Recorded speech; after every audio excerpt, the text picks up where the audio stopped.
Here we have a new 2024 Honda Accord. Now this one comes in the EX trim level in solar silver metallic, and then we have black cloth interior. For the powertrain, we get a 1.5 liter turbocharged 4-cylinder engine, and that's mated to a CVT. That setup puts out 192 horsepower. But as we come around to the front end here, I love the new styling of the Accords that came out last year. LED headlamps, LED daytime running lights. It just looks so futuristic. They did such a great job on this car. Now around to the wheels here, these are going to be 17-inch alloy. I like how that goes with the solar silver here as well. It kind of matches the paint. Passive keyless entry on the front. Power mirror controls here. You can pick a side or offset in the middle, adjust. Power door lock controls, rear window lock. One-touch automatic up and down windows up front, regular power windows for the back. Small bottle holder there. Decent storage though on the door panel. Then we can pop the trunk from here, pop the hood from right there. We do get a manual telescoping steering wheel. And there's our 10-way power driver's seat, which includes 2-way power lumbar support. And even though the seat is cloth, I like the look, just how the bolsters and everything kind of shine right there.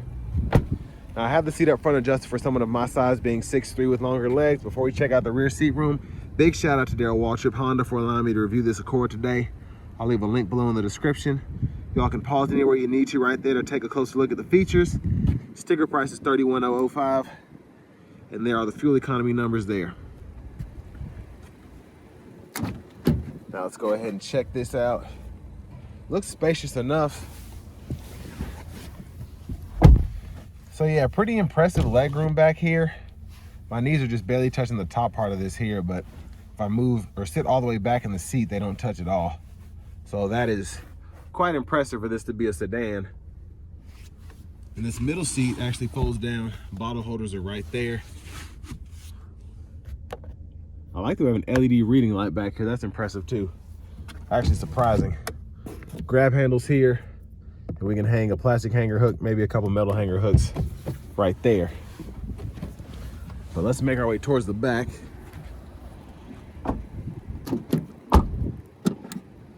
Capless fuel filler. And I do like the tail lamps back here. That's just a nice sleek look in my opinion, without being too overly expensive or flashy.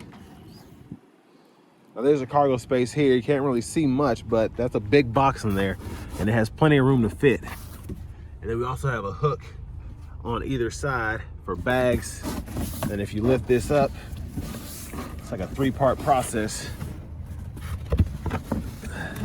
There's a jack and such, and there's a spare underneath all of that. Just gotta move that back in there. There we go.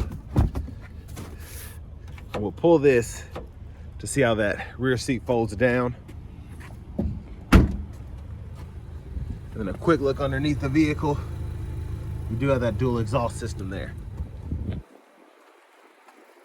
So over to the rear passenger side, when that seat up front is up far enough, that'll fold pretty much completely flat. You can run those longer objects from the back to the front, or just have extra space to hold stuff, I guess.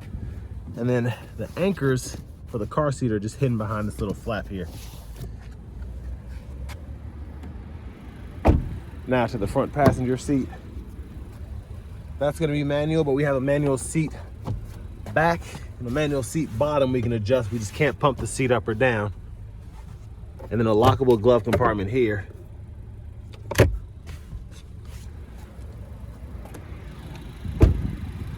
Now coming back around to the front here, we're gonna pop the hood. And there's that 192 horsepower, 1.5 liter turbo 4.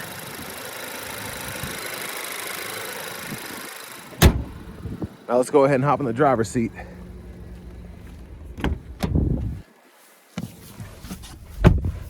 So we have a hard plastic steering wheel here. There's the horn sound. Over here to the radio station, or the radio controls, excuse me, we do get AM, FM, and then we have Bluetooth audio, wired Apple CarPlay, wired Android Auto compatibility, which we can use here. Love these radios in the Hondas because you are kind of limited in what you can do, but everything that you need to do is simple enough where you can just hit one of these few buttons and you're good to go.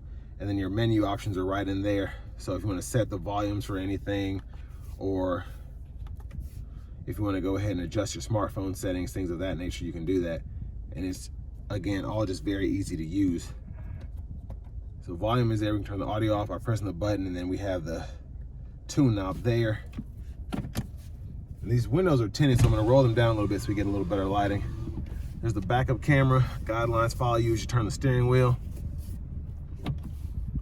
Hazards are here. We do get dual zone automatic climate controls and 3-stage heated seats, which is a nice touch for this to only just be the EX trim level. Then we can adjust the fan speed here, or just cut the whole system off. Auto mode is here. We can turn that off by adjusting fan speed. And then we can sync by clicking and unsyncing by either clicking the button or adjusting that on our own. 2 USB-C ports. One is for the CarPlay Android Auto. The other one is for charging. And then our shifter is right here. So to put that in gear, just hit the lever, reverse, neutral drive, sport. Then you have that limiter there. Econ mode is here, auto stop, and electronic parking brake. Pull up to engage, hit the brake, press down and disengage. Automatic brake hold, bottom holder. So there's tons of space here and up here, which is nice to have. And then we have a center console cubby space, which is also surprisingly spacious. That has a 12 volt in it. Now up here, we have the controls for our lights, which are LED, SOS. We have a sunroof, which I'll show in a minute, and a sunglasses holder here. So the sunshade for that roof, just push that back, and then we can either tilt up or we can slide back one touch there. So it goes back pretty quickly and goes back pretty far. But there's a look at the back seat from up here. And back around to the front vanity mirror. We do have lights here, LED lights, so that's impressive. At least they come off as LED lights. I love those white lights. They just seem really fancy.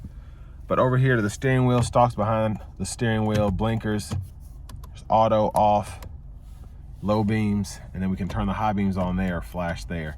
Windshield wiper controls, one time off, intermittent low, high. We can adjust the intermittent setting here and then pull up here for the front wiper fluid.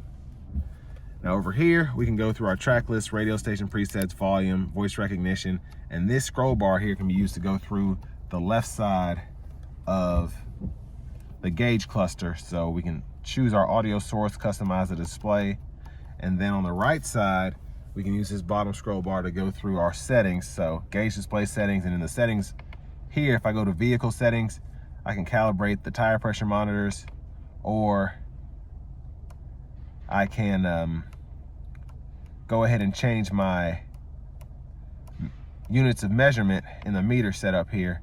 So I can change language and all of that there. Even the rear seat reminder, you have access to that. So there's a lot that you can do in that right side there. So it was smart how they did that, in my opinion. And then everything else is Honda sensing technology. So adaptive cruise, the gap adjust for the adaptive cruise, and then the lane centering technology is there. Push button start here. Finally, here's the key fob with remote start.